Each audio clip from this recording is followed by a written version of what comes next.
This story is about a forensic expert uncovering dark secrets and seeking justice for a brutally murdered young girl.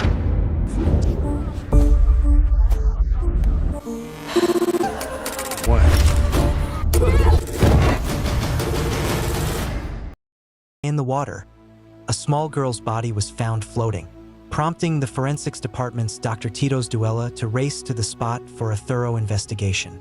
As he got to work, it became clear how serious the issue was. When prosecutor Bilsky arrived a little while later, he started gathering information about the situation and possible suspects. Monica, the victim, had suffered a horrific murder. Her genitalia were badly bruised and her lips were severed, indicating that she had been sexually assaulted.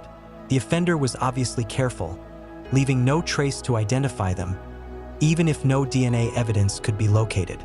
Bilsky, reflecting on the nature of the crime, initially suspected a psychopath driven by a pleasure in killing, potentially someone with no direct connection to the victim. A very disturbed person was implied by the act's accuracy and savagery. A disturbing link became apparent as the research went on. Something similar had happened 15 years prior.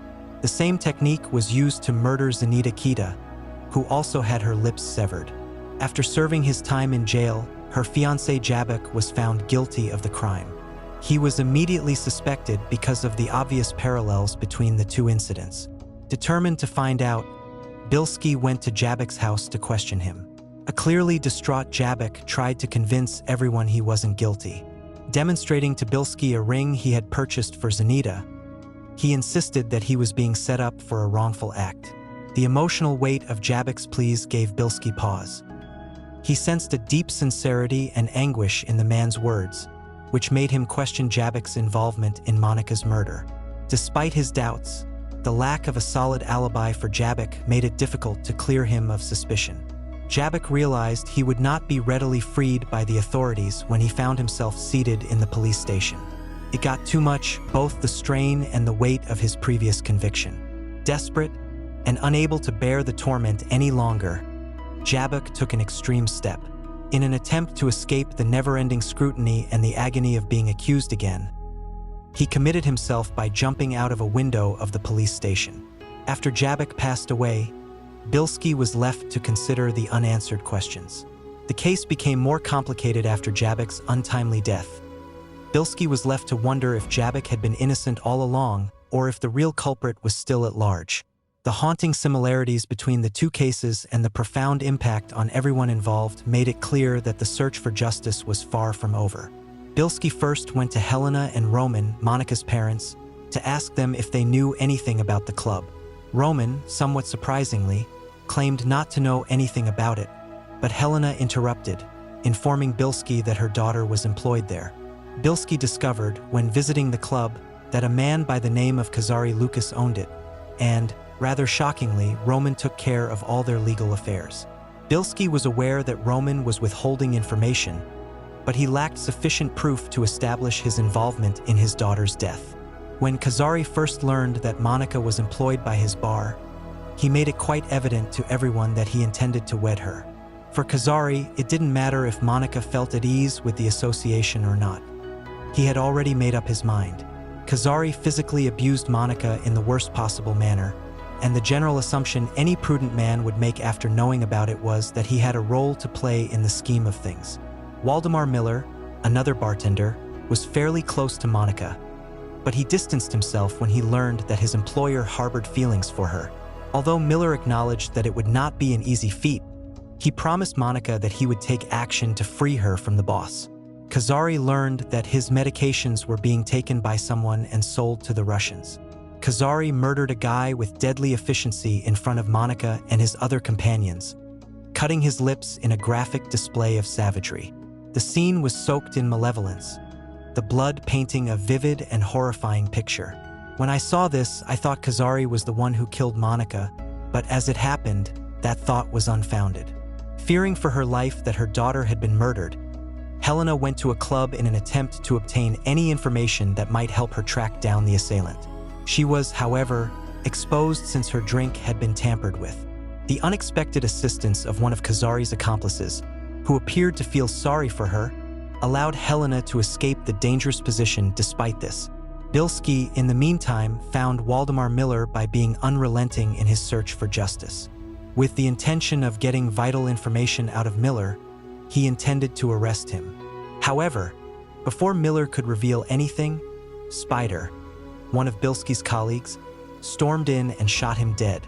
Bilsky was furious, confronting Spider and stressing that Miller had been their only hope of implicating Kazari.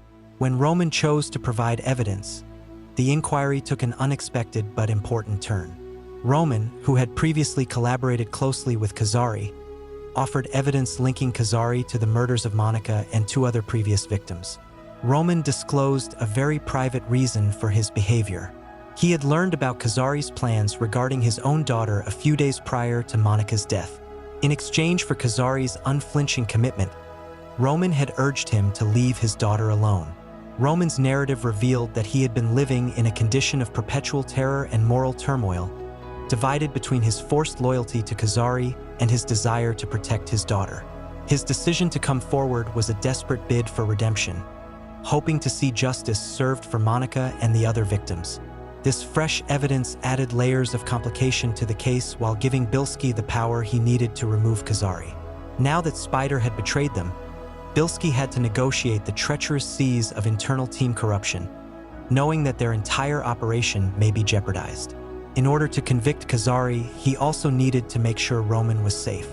The pursuit of justice was dangerous and unpredictable, and the stakes were higher than ever. But now that Bilsky had access to Roman's proof, he was more motivated than ever to hold Kazari accountable and expose the whole scope of his misdeeds. Bilsky proceeded to arrest Kazari after receiving the proof, but he couldn't find any at his residence. It seemed Kazari had anticipated the arrest and cleaned his house thoroughly just before the police arrived. However, Bilsky did find a bracelet made of human skin, linking Kazari to Zanita K's murder. Kazari admitted to his crimes but denied any involvement in Monica's murder, which troubled Bilsky. He sensed that something crucial was missing. The film's ending revealed that Kazari was telling the truth. He did not kill Monica. He had a twisted love for her and wanted to marry her despite her wishes. He abused her and made her life hell, and when he learned Monica planned to report him to the police, he made her life even more miserable. Monica went to Mario Duel's son, and he took her to his other house. Mario was infatuated with Monica, and he wanted to make love to her that night. Monica said that because she was aware of the affair between Duella and her mother Helena, she did not feel comfortable performing it. Monica didn't feel that it was the right thing to do, but Mario was in no mood to stop.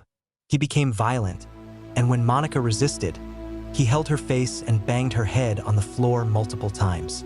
Although Mario had no intention of killing her, she was inadvertently harmed and eventually passed away. Mario wanted to go to the police and give himself up, but Duella stopped him. Duella is a forensic specialist who deals with corpses on a daily basis. Therefore, she understands how to get rid of them without leaving any trace. Duella made the decision to take Jabek under consideration as a replacement after learning that he had recently been released from jail. Helena saw her daughter's ruby ring at Duella's residence one day. Mario purposefully left it behind, thinking Helena would find out. This revelation marked a paradigm shift. Duella attempted to imprison Helena in order to silence her after realizing he could no longer keep the secret. However, she managed to escape, forcing Duella to confront her actions and confess his crimes. He emphasized that everything was an accident, hoping for some understanding or forgiveness. Bilsky learns that Mario is connected to the crime when he is putting together the pieces. But, overcome with remorse and terror of going to trial, Duella committed suicide when he got to his home. In the suspenseful conclusion of Colors of Evil Red, Mario finds himself at the police station, overcome with regret, grief, and guilt after hurting someone he loves very much. After the inquiry is over and justice is done, Bilsky sees his family. As he promised Helena, he gives his daughter Monica a strong embrace, understanding the fleeting nature of life and the need of savoring each moment. Thanks for watching. Drop your thoughts on Colors of Evil Red in the comments. Hit subscribe and the bell for more awesome videos. See you next time.